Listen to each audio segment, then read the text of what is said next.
Hey everyone, this is Michael again, and welcome to the AEW Dynamite review. And I stated at the end of my previous video, which was the Monday Night Raw recap and results video, that I wasn't going to do a Dynamite review because I was going to be working while Dynamite was on. So either way, I would have recorded it. It would have been on my DVR. But unfortunately, left work early tonight. And a lot of other people at my job left because we are having a snowstorm here in New York, 6 to 12 inches. We are getting in. The storm is still going on, but we was able to leave work early, or I was able to leave work early with other workers, so I was able to catch Dynamite tonight. But Dynamite tonight, I thought it was a decent show, but at the same time, it was just a filler show, in my opinion. It was decent, but a filler show. I'd say it was much better than Monday Night Raw. We all have to agree with that. But tonight on Dynamite, we saw Private Party and Matt Hardy Party, versus Hangman and Page, John Silver, and Alex Reynolds. Cody Rhodes ended up taking on Angelico. We had the Inner Circle versus the Best Friends, Varsity Blondes, and Top Flight. We saw the Acclaimed versus SCU.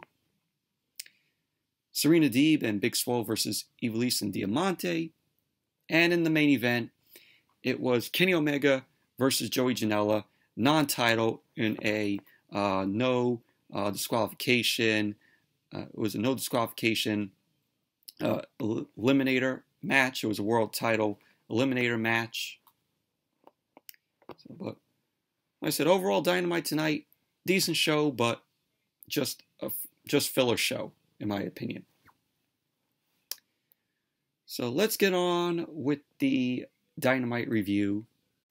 So Dynamite kicked off tonight with Private Party, Isiah Kassidy and Mark Quinn and Matt Hardy Party, versus John Silver and Alex Reynolds of the Dark Order and Hangman and Page.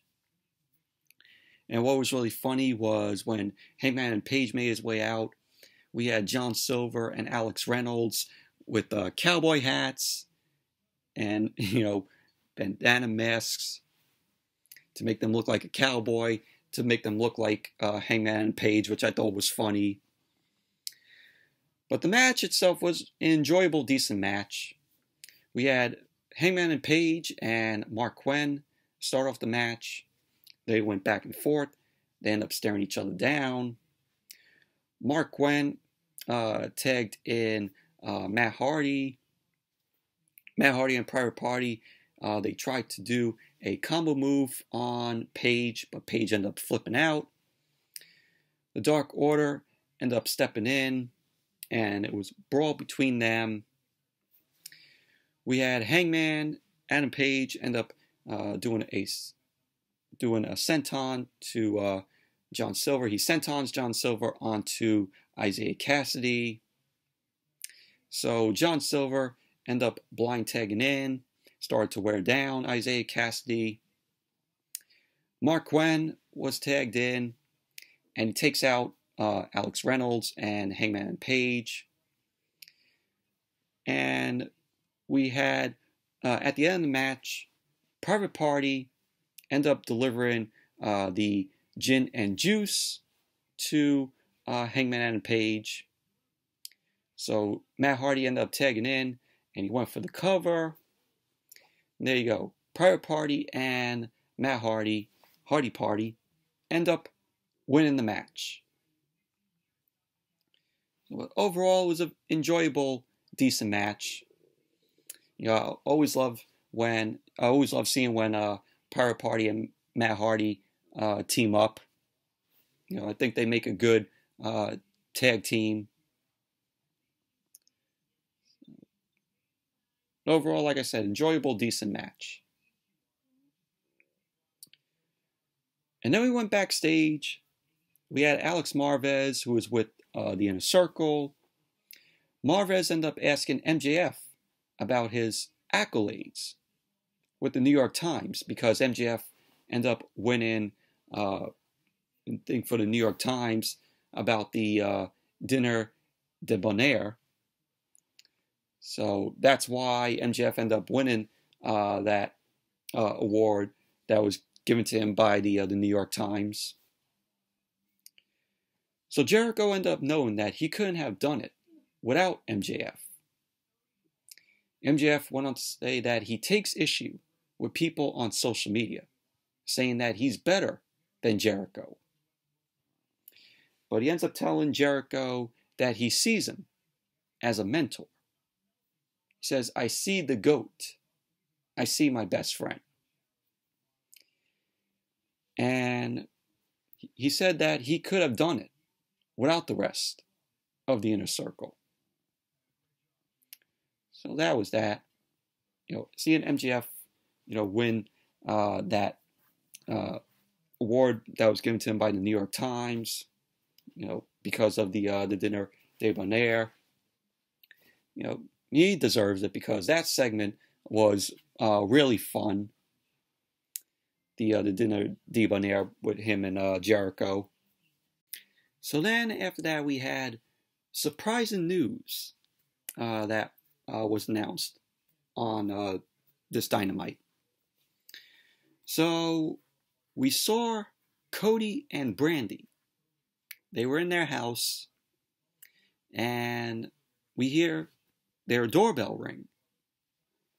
So they open up the door, and we see outside of the door was a present. It was a gift. So Cody ended up opening up the gift, and inside of the present, inside of the gift, was a pair of baby shoes. And it had a note that said, we're expecting a new baby. So there you go. Cody and Brandy are expecting their first child, which that is awesome. Congrats to Cody and Brandy on that. It was wonderful news, unexpected. So congrats to them. And then we saw Cody Rhodes versus Angelico. Cody, of course, was out there along with Arn Anderson. Angelico, of course, came out with Jack Evans. They're the Hybrid 2. And this was a decent match here. We had Angelico end up starting off. He did a quick arm drag to Cody. Cody ended up, again, an arm drag of his own on Angelico. And Cody then grabbed a hold of Angelico's wrist. Angelico ended up working his way around for another arm drag as he was taunting Cody. So Angelico ended up trying to have Cody down on the ground. And Cody then ended up slapping Angelico. And he dropped kicked Angelico, went for a cover. Angelico ended up kicking out at 2. Angelico ended up pushing Cody to the corner. And Angelico then was attacking Cody's knee. And towards this part of the match, we had Angelico end up targeting Cody's right knee. Jack Evans ended up trying to go for a distraction to Cody. Arn Anderson ended up dragging Jack Evans off of the mat, and he ended up pushing him down. And Angelico had control of the match here. He was wearing Cody down. Cody ended up flipping out of a back suplex. And he was delivering clotheslines to Angelico. Cody then ended up throwing away his lifting belt. And at the end of the match, Cody ended up hitting the Cody cutter to Angelico. So there you go. Cody Rhodes ended up winning the match. Post-match, we had Team Taz ended up coming out. Taz ended up congratulating Cody on the news of him being a father. And Ricky Starks ended up noting that no one on Team Taz got a congratulations for taking Cody and Darby Allin, which he referred to as Turtle Boy. And we saw, of course, Darby Allin was watching from the rafters. Taz then ended up threatening to put Cody in paternity leave. So Team Taz was trying to go for the attack. The lights end up going out, and Sting ended up coming out. Sting came out. He had his bat in hand, where he does the pointing with the bat. And then Team Taz had to hold Powerhouse Hobbs back because Hobbs looked like he wasn't afraid of Sting. So Team Taz ended up retreating. So then we saw Cody, Sting, and Darby Allin. They were all eyeing each other. Sting ended up making his way to the back. And that was that. So, but Sting, from what I've heard in articles, they're talking about having Sting be Darby Allin's manager. I could see that. I would love to see Sting manage Darby Allin. So, yeah, that's what I've heard from articles. They're talking about having Sting manage Darby Allin, which that will be awesome. So overall, it was a decent match between Cody and Angelico. And then we had Miro being interviewed. Miro was interviewed about his actions from Dynamite last week, and it was revealed that he was fined $75,000 for injuring the staff. Miro ended up saying that it's all about the numbers because he was referring to Orange Cassidy. Miro ended up saying, "You owe me, Orange Cassidy." So Miro then ended up hyping up his match, which he's going to be competing on AEW Dark. He's going to be facing Sonny Kiss. And then he announces the biggest wedding announcement with Kip Sabian and Penelope Ford. Because, of course, Miro is the best man. So they were asking Miro, this guy was asking Miro, what about the injured staff members? And Miro says, bah humbug. It's my birthday. So that was that. But I'd say, what kind of hoodie or shirt was Miro wearing tonight? It looked like he had lights on him. I thought it was very laughable what he was wearing.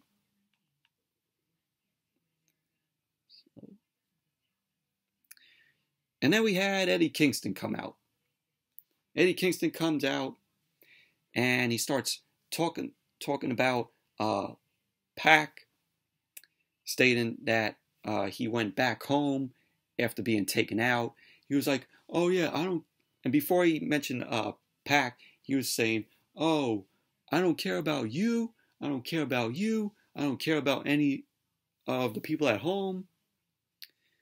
So he was just going along with that, Eddie Kingston. So Kingston ended up calling out Lance Archer. Lance Archer ended up coming out, and he gets into the ring and attacks Eddie Kingston right away. And then the Butcher and the Blade came out along with the Bunny, aka Allie. They end up coming out to help Kingston. The Lucha Brothers, Rey Fenix and Penta El Zero Miedo, end up coming out. They came out to back up Lance Archer.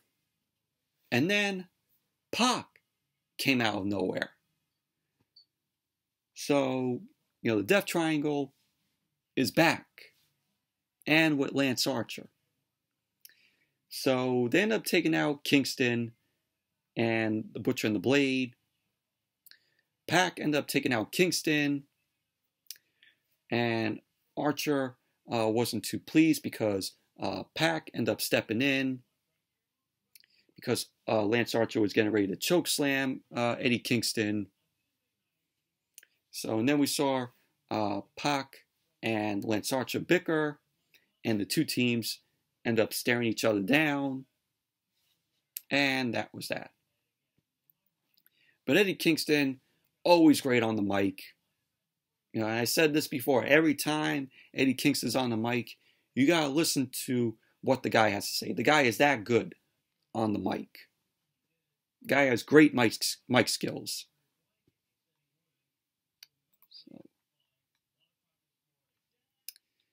And then we had Dustin Rhodes. He was being interviewed with Dasha. Dustin ended up addressing Evil Uno's comments from last week on Dynamite. Dustin ended up reminding Evil Uno that he wants to take out the Dark Order, one by one, starting with 10. Member 10 of the Dark Order. Dustin ended up saying that next week he wants Evil Uno.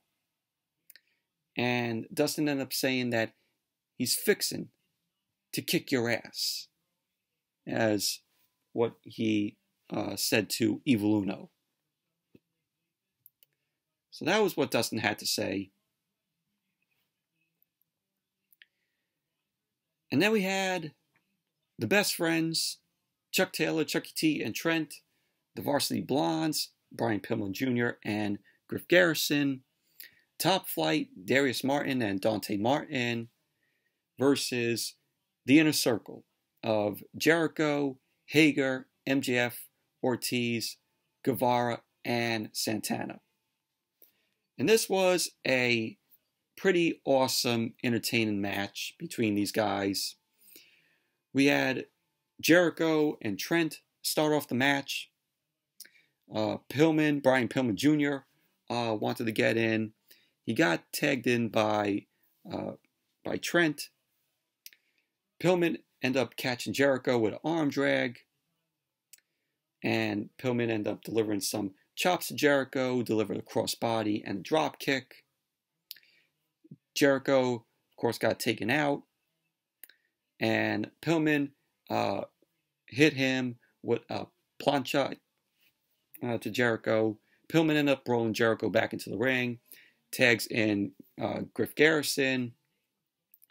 And he gets a leg drop to Jericho. Went for the cover. Jericho kicked out at 2. Guevara ended up coming in. Ended up getting tagged in. Took control of the match. So we had Guevara end up giving Dante the finger, which I thought was funny. Dante ends up catching Sammy Guevara with a leg drop. Went for the cover. Guevara kicked out at 2. We had Darius Martin end up tagging himself in. Him and Dante did a combo move on Sammy Guevara. Went for the cover, but Ortiz ended up breaking up the pin. We had, at one point, the Best Friends, Santana and Ortiz, they stared each other down. And we had a brawl ensue between everybody. And what was really awesome was we had a hug between the Best Friends, Varsity Blondes, and Top Flight, which I thought was awesome. And there was a point where Orange Cassidy, he was sitting at the commentary table.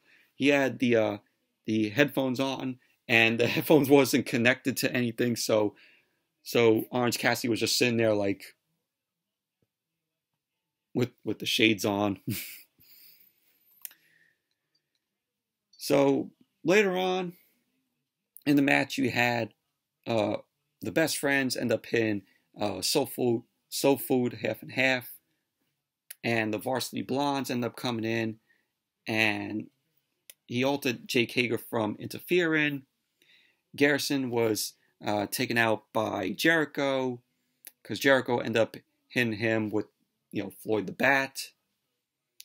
Hager ended up blind tagging in, hits a F10, and then he had MJF come in. MJF came in, went for the cover, and there you go. The Inner Circle ended up winning the match. Post-match, the Inner Circle was beating down on Garrison, and Top Flight ended up coming in. So that was basically that. But overall, this was a good, awesome match between these teams. And then we went backstage. Alex Marvez was interviewing Thunder Rosa. Thunder Rosa ended up calling out Britt Baker because of what Britt Baker had to say about Thunder Rosa not belonging in AEW. And Thunder Rosa ended up saying that she does belong in AEW. And she just laughs it off. She's making shots to Britt Baker. She's taking shots to Britt Baker. And then we see Reba comes in.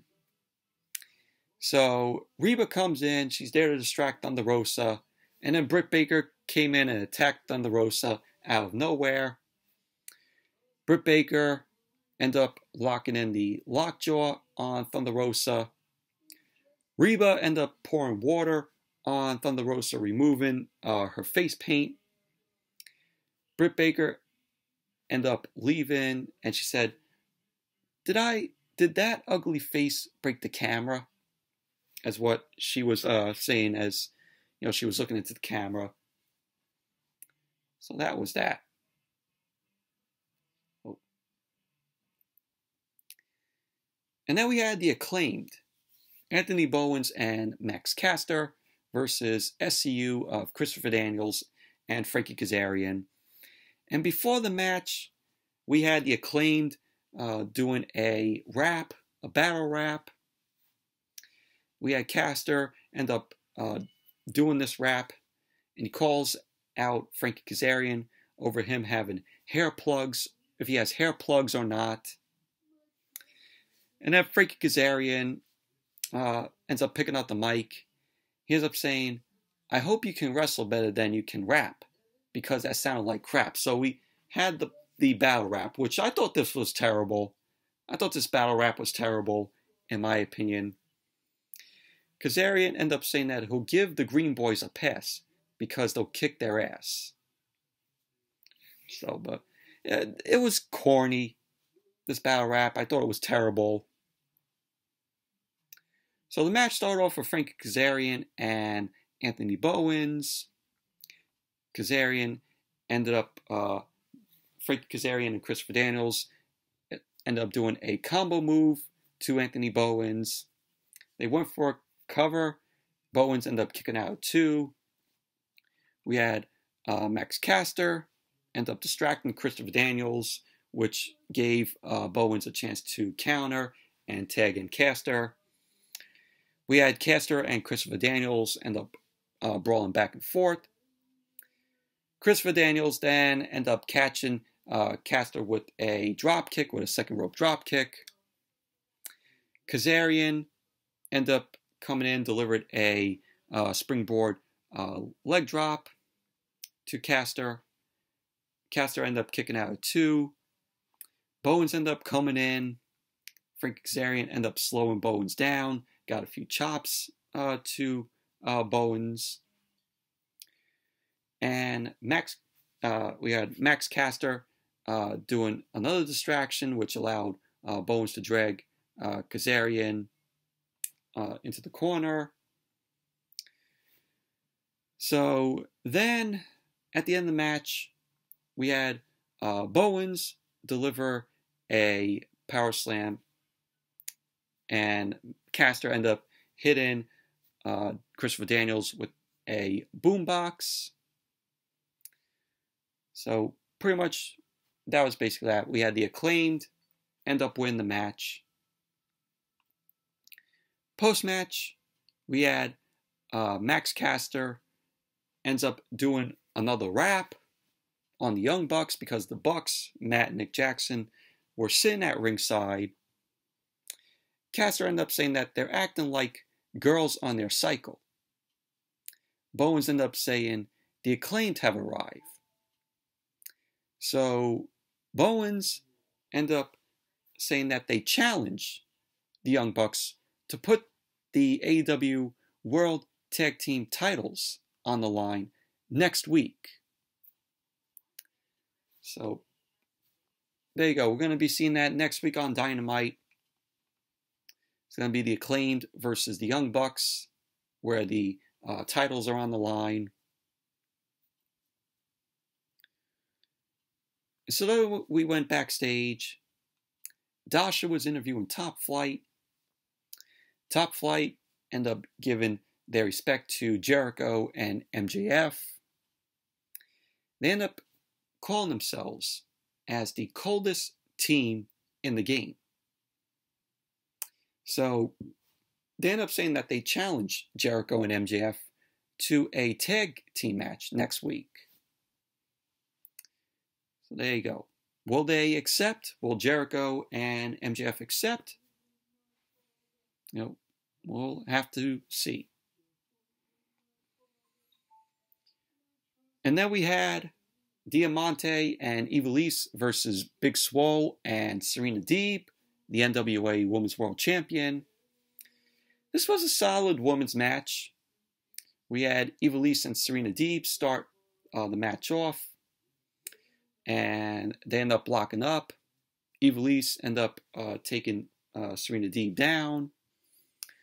Ivelisse end up catching Serena Deeb with an elbow. Deeb end up tagging in Big Swole, and Ivelisse end up tagging in Diamante. Big Swole then delivered a backbreaker, and she ended up throwing Diamante over her shoulders. Diamante ended up taking out Serena Deeb. So at the end of the match, we had Big Swole and Serena Deeb end up win the match. So because we had Big Swole doing a submission on Diamante. Diamante end up tapping out. So you go, Big Swole and Serena Deeb end up winning the match. But overall, it was a solid women's match. It wasn't bad. Post-match, you had Vicky Guerrero and Nyla Rose. They end up coming in. They end up being down on Thunder Rosa. And we had Red Velvet ends up coming in with the chair. And that was basically that. Backstage, we went and we saw Chuck Taylor and Trent and Orange Cassidy. And they end up saying that they'll be at Holiday Bash next week, which is next week's Dynamite, which AEW is calling next week's Dynamite Holiday Bash. So they end up calling out Miro for interfering in Orange Cassidy's match last week and costing him the AEW Diamond Ring. So that was basically what the Best Friends had to say. And then we saw FTR. They end up stepping out to the commentary table because we had a promo package of the Jurassic Express. So FTR end up questioning if the tag team division matters anymore. So Dax Harwood end up calling out the Jurassic Express, and he ended up saying that the Jurassic Express are in their crosshairs are in FTR's crosshairs. So, pretty much that was basically that. And then we went to the main event. Kenny Omega versus Joey Janela in a no DQ world title eliminator match. You know, this match was okay. We had Joey Janela end up attacking Kenny Omega with the trash can. Don Callis was also out there. He tried to kick Tony Schiavone out of commentary. Janela ended up hitting a top suicida. Janela ended up taking his eyes off of Omega. Omega then ended up crushing Janela onto a chair. So Don Callis ends up coming down to ringside. He's on the mic. And Omega then ends up hitting a Top Gun Hero on Janela while, Janela was sitting on the chair. And Omega ended up hitting Janela with a cookie plate, with a cookie sheet. And Omega was given a mic. He ends up telling Janela to get up. So he ends up hitting Janela again with the cookie sheet or the cookie pan. Omega ends up asking everyone if they want a little more. So Omega then delivered a moonsault holding the trash can onto Janela. He went for the cover. Janela ended up kicking out at 2. So Omega was wearing Janela down. He ended up asking him, "What's the matter?" So Omega ended up placing the trash can on Janela's head. He did a double stomp on Janela.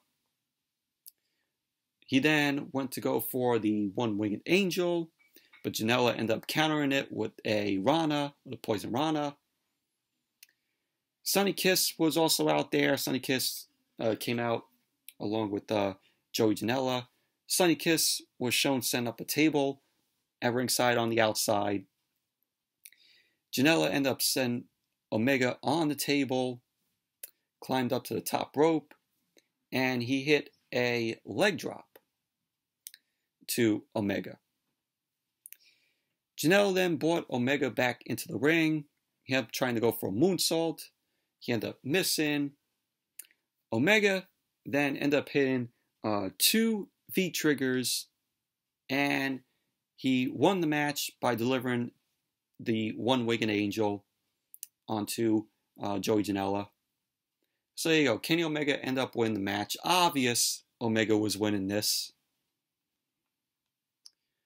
Post-match, Don Callis was on the mic. He ended up calling out the haters, saying that the haters have been silenced.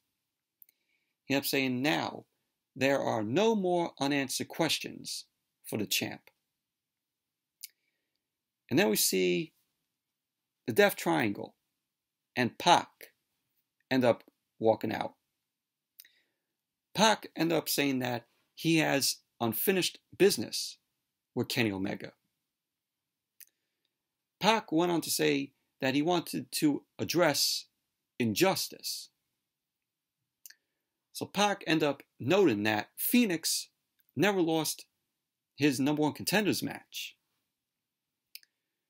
So Don Callis ended up telling Pac, wrestlers don't tell the world champion what to do. Pac ended up saying that he spoke with Tony Khan, and he ended up announcing that on December 30th, on that edition of Dynamite, it will be Omega versus Phoenix, and the AEW World Championship will be on the line. So Kenny Omega was not too pleased about that, and pretty much that was how Dynamite went off the air tonight. But overall, Dynamite, like I said, decent show, but it was just a filler show, in my opinion. Anyways, that's it for the Dynamite review. Thank you all for watching. Hope you all enjoyed this review. And who knows with Dynamite next week. It's the Holiday Bash. It's going to be starting at 10 o'clock from what they said because the NBA game is going to be on next week on TNT. So after the NBA game is over, Dynamite will be starting. But I am not expecting Dynamite to start on time. So, but it's happened. It's happened when the NBA Finals were going on and Dynamite didn't start on time. And I missed that review. I didn't do a review of that because I recorded it, and as I recorded, I got like little bits left of the NBA game, and the DVR cut off like almost maybe like an hour into Dynamite. So didn't cover that Dynamite when the NBA Finals game didn't end on time.